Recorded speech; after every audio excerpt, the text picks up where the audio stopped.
Selamat datang saudara-saudari. Hari ini kita mahu belajar mengenai doa dan pertolongan dalam doa. Ya. Dalam Roma bab 8 ayat 26. Kita mencarinya. Roma bab 8 ayat 26 berkata,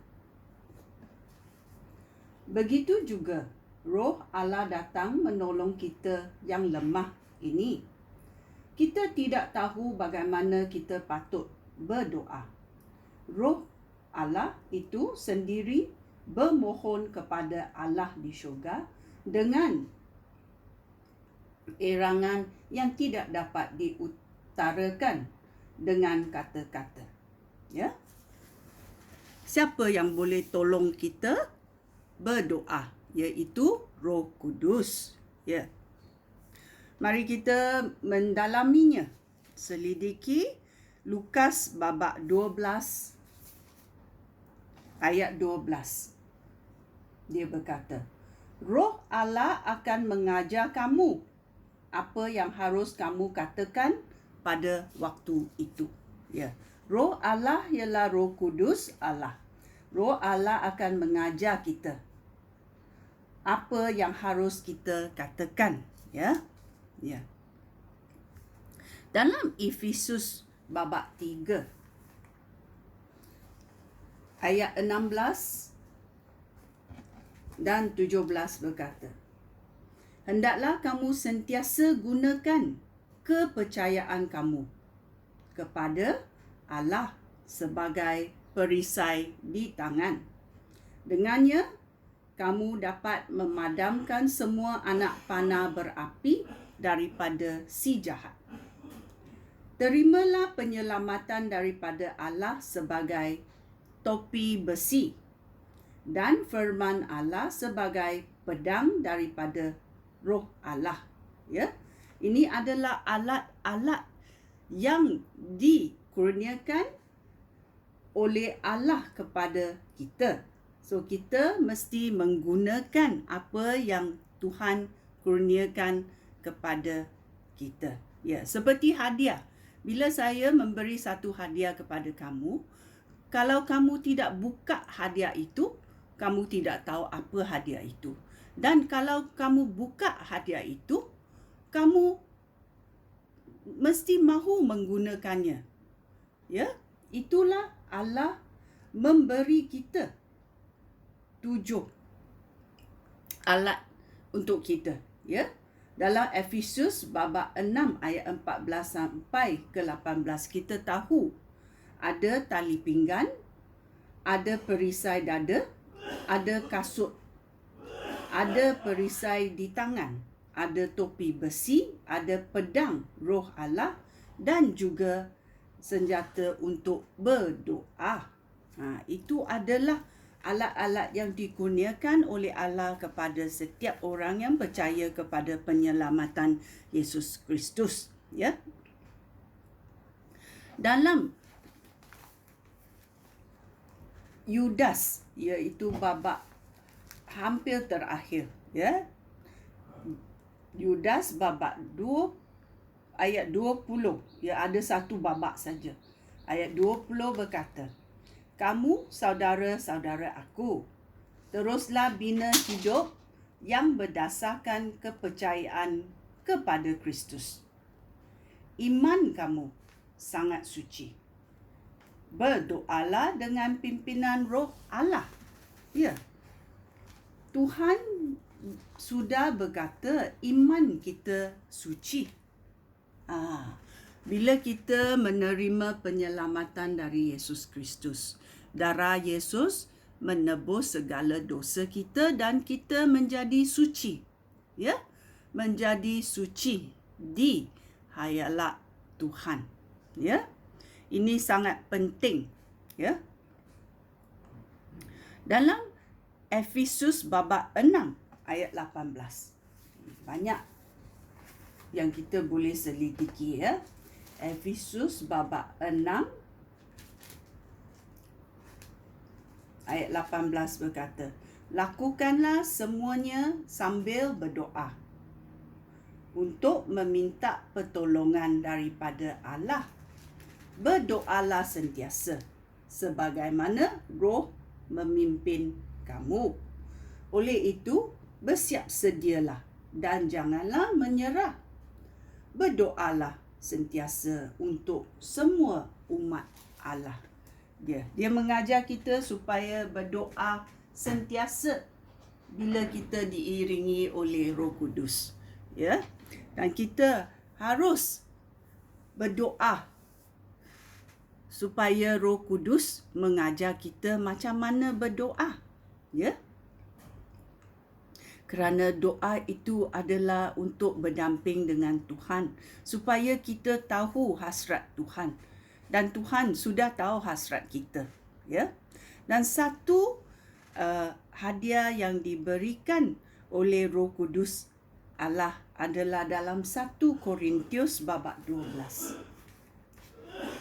Ayat 4 sampai 11. 1 Korintius babak 12 ayat 4 sampai 11. Ada berbagai-bagai kurnia daripada Roh Allah. Tetapi semuanya diberikan oleh Roh yang sama. Begitu juga ada berbagai-bagai cara untuk mengabdikan diri kepada Tuhan. Tetapi kita mengabdikan kepada Tuhan yang sama. Ada berbagai-bagai cara untuk melakukan kerja bagi Tuhan. Tetapi Allah yang sama memberikan kebolehan kepada setiap orang untuk melakukan kerja masing-masing bagi kebaikan kita semua. Allah memberikan bukti bahawa Roh-Nya ada pada setiap orang.